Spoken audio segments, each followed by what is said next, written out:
हाल में कुछ लोग मरने की दुआ करते हैं, उस हाल में मैंने जीने की कसम खाई है। इससे रिलेटेड एक इतनी प्यारी कहानी है कि जो आपकी लाइफ को ही चेंज कर देगी अगर आप इस कहानी की गहराई को समझेंगे।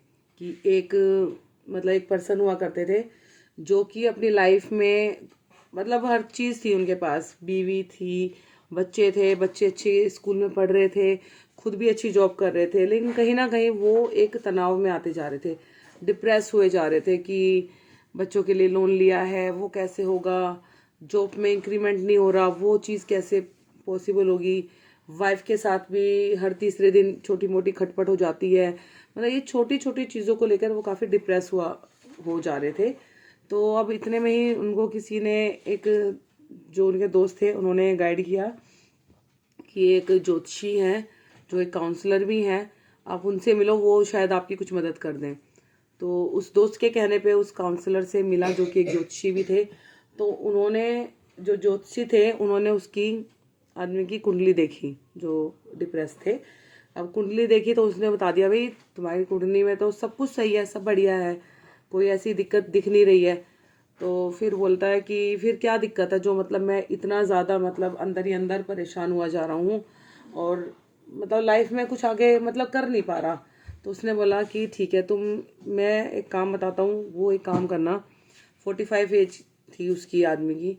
तो उसने बोला जो तुम्हारे साथ 10वीं क्लास में बच्चे साथ में पढ़ते थे बच्चे, तुम उनका डाटा निकाल के लेकर आओ कहीं से भी, किसी भी यार दोस्त से कम 20 अपनी क्लासमेट के आप डाटा निकाल के लाओ, उसके बाद फिर हम बात करते हैं। तो कह रहे ये कैसा अनोखा तरीका है। कह रहा बस यही तरीका है, आप लेकर आओ। तो उसने क्या करा, ठीक है गया। उसने 1 महीना लगा, उसको सारी जद्दोजहद करी, उसने सारा डाटा ले आया कि भाई ये 20 लोग हैं जो मेरे साथ 10th क्लास में पढ़ते थे और ये रहे उनके एड्रेस और ये रहे उनके फ़ोन नंबर। अब उसने बोला कि ठीक है, अब आपका काम यह है कि आप हर हफ्ते अपने इन्हीं एक दोस्तों के घर जाओगे, आप देखोगे वो किस हालत में है, क्या कर रहे हैं क्या नहीं कर रहे हैं, तो वो आपको एक डायरी में मेंटेन करके लिखना है। ठीक है, अब उसको दे दिया ये काम। अब भैया हर हफ्ते वो हर संडे में निकल जाता था अपने एक दोस्त से मिलने के लिए कि किसकी लाइफ में क्या चल रहा है ये पता करने के लिए। तो जैसे ही उसके 20 दोस्तों की गिनती खत्म हुई, उसके बाद उसने उसको फ़ोन करा कि भाई आपने तो कमाल कर दिया, आओ मुझे आपसे मिलना है। ज्योतिषी को बुलाया उसने, आदमी ने। ज्योतिषी जो काउंसलर थे वो उनसे मिले और उसने बोला हाँ भाई अब बताओ, अब आपकी लाइफ में क्या चेंजेस है। तो उसने बोला कि सर चेंजेस तो बहुत बड़ा है कि मैं तो अपनी जगह बहुत सही हूँ, मेरे आपने जो मेरे को बोला था वो काम मैंने किया। तो जो मेरे 20 दोस्त थे, उन 20 दोस्तों की लाइफ मुझे लगता है कि सबसे ज़्यादा बेस्ट मेरी लाइफ ही है, क्योंकि उनमें से आधों की तो शादी नहीं हुई, कुछ की शादी नहीं हुई, कुछ की शादी हुई तो तलाक हो गया, और कुछ जो है वो ड्रग्स के उसमें जाल में फंसते चले गए, नशे की लत में, और कुछ के कोर्ट केस चल रहे हैं, और 2-3 तो उसमें से गुजर भी गए। तो उन सबको देख के तो मेरी लाइफ बहुत अच्छी है कि मेरे पास बीवी है, बच्चे हैं, अच्छी एक जॉब है, और जो लोन लिया है वो भी धीरे धीरे चुकी जाएगा। तो इसीलिए कहते हैं कि अपनी लाइफ में अपनी लाइफ को औरों से कंपेयर करोगे तो आपकी लाइफ बहुत अच्छी है।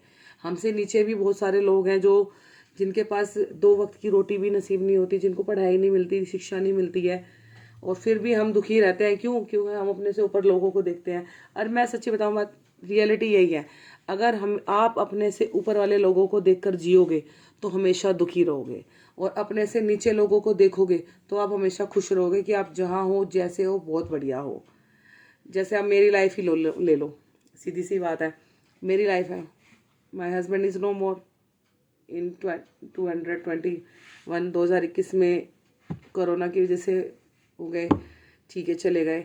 अब अगर हम ही ये देखें कि भैया हमसे ऊपर जो लोग हैं उनके पास तो पैसा है, उनके पास तो घर है, ये सब कुछ है, ये है वो है, तो कभी लाइफ में खुश नहीं रह पाएंगे। इसी तरह से मैं अपने से नीचे लोगों को देखती हूँ, जो लेडीज़ हैं, जो पढ़ी लिखी नहीं हैं, जो घर घर जाकर बर्तन नहीं मांजती हैं, इधर उधर जाकर नौकरियां भी करती हैं, अपने बच्चों को भी समय नहीं दे पाती हैं, बच्चों को पढ़ा भी नहीं पा रही हैं, उनके बच्चे सरकारी स्कूल में आ रहे हैं जा रहे हैं, कोई पता नहीं है कि स्कूल भी वो बच्चे अटेंड कर रहे हैं नहीं कर रहे हैं। क्यों? माँ है वो नौकरी पे निकल जाती है, वो बच्चों को नहीं इतना केयर कर पा रही है। कर पाती है, तो उस हिसाब से तो हमारी लाइफ बहुत अच्छी है। तो हम तो बहुत ज़्यादा खुश है कि कम से कम हमारे सर पे छत है, माँ बाप का साया है, भाई भाभी का सपोर्ट है, बच्चों को हम अपने साथ लेके जा रहे हैं, लेके आ रहे हैं, स्कूल में हम पढ़ा रहे हैं अपने साथ ही, प्राइवेट स्कूल में। तो इंसान जीवन में वही खुश रहेगा जो अपने से नीचे लोगों को देखेगा, और दुखी वही रहेगा जो अपने से ऊपर को देखेगा। इट मीन्स मतलब यह है कि दूसरों को देखकर, जो आपसे ऊपर है उनको देखकर जले नहीं, फूके नहीं, किलसे नहीं, उनके जैसा बनने के लिए मेहनत करें, ठीक है। और जो आपसे नीचे हैं उन लोगों को देखें कि चलो उनके पास इतना कुछ नहीं है, हमारे पास इतना तो है। तो बस यही चीज़ है। और मेरी लाइफ का तो सबसे बड़ा मंत्र यही है कि जिस हाल में लोग मरने की दुआ करते हैं, उस हाल में मैंने अपने आप को संभाला है, अपने आप को मतलब मजबूत बनाया है बच्चों के लिए, और बच्चे सबसे बड़ी ताकत है। बस अब एट द एंड लाइफ का यही एक मोरल है, बिकॉज आई एम 36। तो बस बच्चे पढ़ाने हैं, बच्चों को कामयाब बनाना है, और भगवान साथ है। जय श्री राम।